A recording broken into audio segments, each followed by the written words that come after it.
রায়হান রাফি এবং তমা মির্জার মধ্যকার সম্পর্কটা নাকি বুবলির জন্য ভেঙে গিয়েছে। আমার এক পরিচিত আমাকে আজকে বলতেছে, তুমি যে বুবলিকে এত পছন্দ করো, দেখো আজকে রাফি আর তমার ভিতরেও ঝামেলা হইলো, এটার পিছনে রয়েছে বুবলি।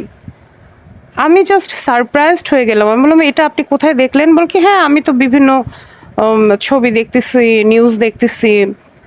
তো আমি বললাম, কি ছবি? পরে উনি আমাকে ছবি একটা দেখাইছিল, যে এই যে দেখো। পরে দেখলাম এটা হচ্ছে অপু বিশ্বাসের একটা অ্যাডমিন আছে না, জামশেদ, এবং এবি টিম না এবি গ্রুপ না যেন কি এই টাইপের। তো ওখানে হচ্ছে এই ধরনের ফেক ফেক স্ক্রিনশট, ছবি, এগুলো হচ্ছে প্রকাশ করা হয়।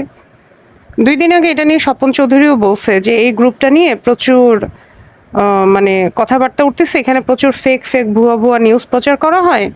তো এটা তো কোনো ভেরিফাইড কোনো গ্রুপ না, এটা তো অথেন্টিক কোনো গ্রুপ না। গ্রুপ আবার কি ভেরিফাইড হয় নাকি?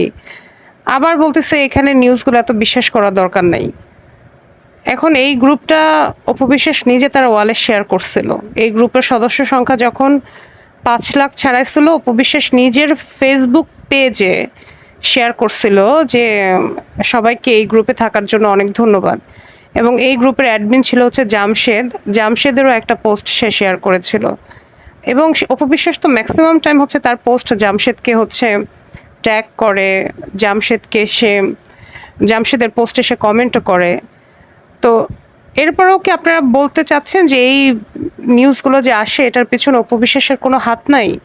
বা অপু বিশ্বাস এ ব্যাপারে একদম জ্ঞাত না, বা সে জানে না, বা তার পরোক্ষ মানে আদেশে যে এটা হচ্ছে না, বা প্রত্যক্ষ আদেশে যে এইগুলো হচ্ছে না, এটার কি গ্যারান্টি? কারণ আমি যতটুকু দেখেছি যে অপু বিশ্বাস উপরে যেটা দেখায় সেটা সে ভিতরে না।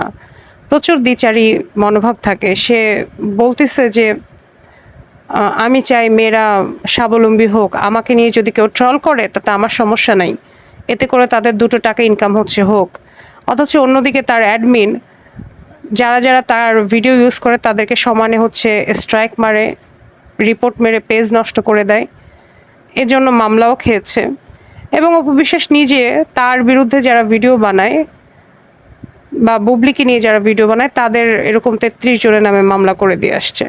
তো এই যে দুমুখ কথাবার্তা, এটা আমি আমি এরকম কখনো কাউকে দেখি নাই। এই অপু বিশ্বাস একজন, পরিমণি একজন, এবং কিছুটা তমা মির্জা। এরা আসলে উপরে যা বলে বা যা শো করে, ভিতরে এরা আসলে এরকম না।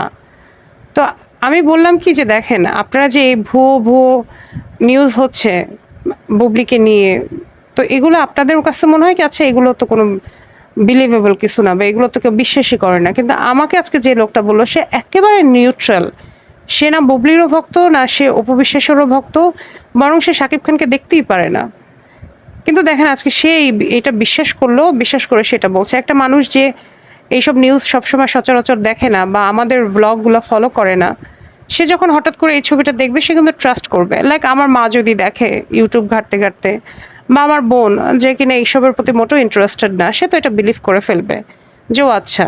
তো অথেন্টিক যে বিষয়টা, এটা তো আসলে ম্যাটার করে। আমি কিন্তু অপু বিশ্বাসকে নিয়ে কখনোই ফেক নিউজ কখনো প্রচার করি না, এবং সেগুলো নিয়ে কখনো ভিডিও বানাই না। কিন্তু আমি দেখতেছি অপু বিশ্বাসের ভক্তরা ইদানিং অপু বিশ্বাসের জুতা নিয়ে পর্যন্ত পড়ছে, যে সে কেন এক জুতা বিভিন্ন প্রোগ্রামে পরে, বা বিভিন্ন ড্রেসের সাথে সে একই জুতা কেন পরে। আমি এরকম হাজারটা প্রমাণ দিতে পারবো যে অপু বিশ্বাস একটাই সাদা জুতা সে বিভিন্ন টক শোতে গেছে বেশ কয়েক মাস ধরে, বিভিন্ন ফটোশ্যুট করছে। আপনাদের হয়তো মনে আছে যে সাদা 2 বেল্টের যে জুতাটা, আমার মনেও আছে যে কালারটা। কিন্তু এখন ওগুলো করলে হবে কি, নেট ঘেটে ঘেটে অনেক ছবি কালেক্ট করতে হবে, আমার ওই সময়টাই নেই। আমি ভিডিও বানাই, আমি লজিক্যালি কথা বলার ট্রাই করি, এইটুকুই। তো মানুষের নামে মিথ্যা রটানো বন্ধ করেন, তা না হলে হবে কি একটা সময় আপনাদের গ্রহণযোগ্যতাই কমে যাবে।